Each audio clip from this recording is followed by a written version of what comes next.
Vi skal finde hældningskoefficienten for tangenten for fx ud fra et punkt. Vi kender tangentens hældningskoefficient, når vi tager den afledte funktion af fx, det vil sige f-mærke. F-mærke er altså lige med a.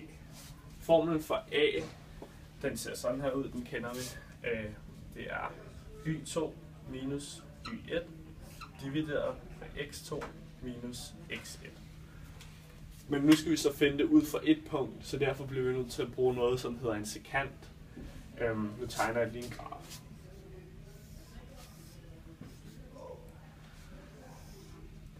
En tangent rammer i et punkt her, så kan vi få en x-værdi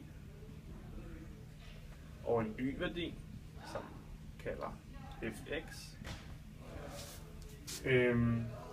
For at kunne udregne a, som sagt, så skal vi have 2 punkter. Så derfor kan vi bruge sekanten, som har 2 punkter, som rammer 2 punkter på samme funktion, til at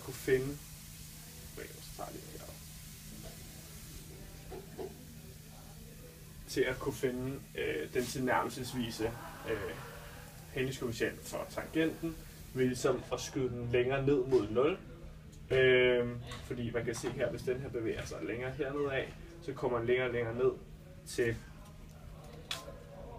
tangenten, som jeg lige tegner op med rød. Og så er det sekanten her, som rammer i 2 punkter. Og tangenten, som kun rammer i 1 punkt. De punkter her, de hedder så delta x.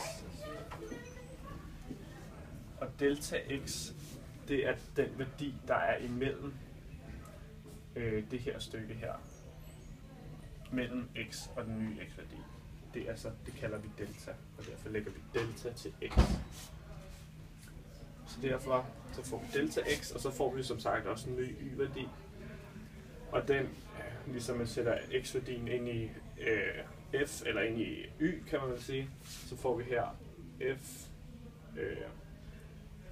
x plus delta x.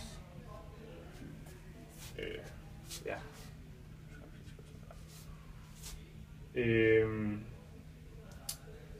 Pause.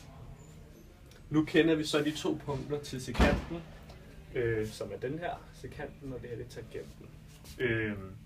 De 2 punkter er her og her.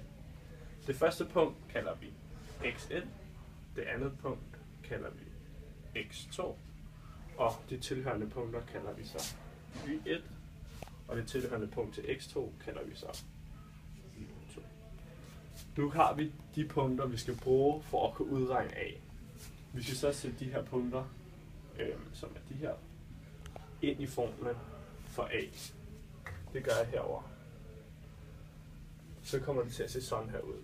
Vi starter med y2, som finder herover, som er f x plus delta x minus y1, som er fx. Det dividerer vi så med x2, som er x plus delta x, som er minus, som er x1, som er x.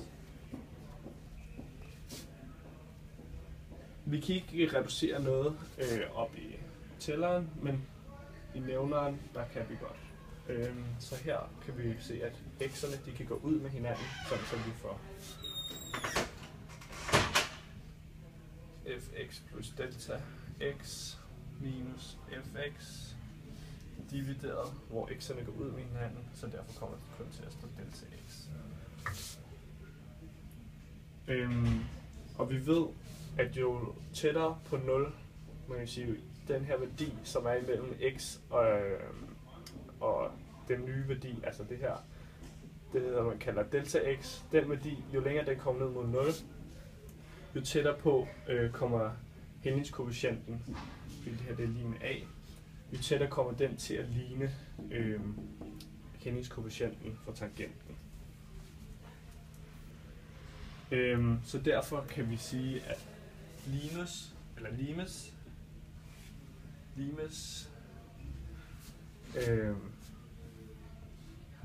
jeg kan bare skrive her op. Limes, det her udtryk,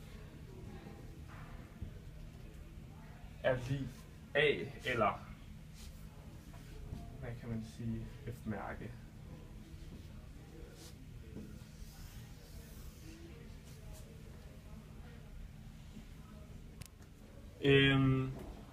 Vi skal have udregnet den her bryg for at kunne finde tangenten, hældningskoefficient, altså A eller F-mærke.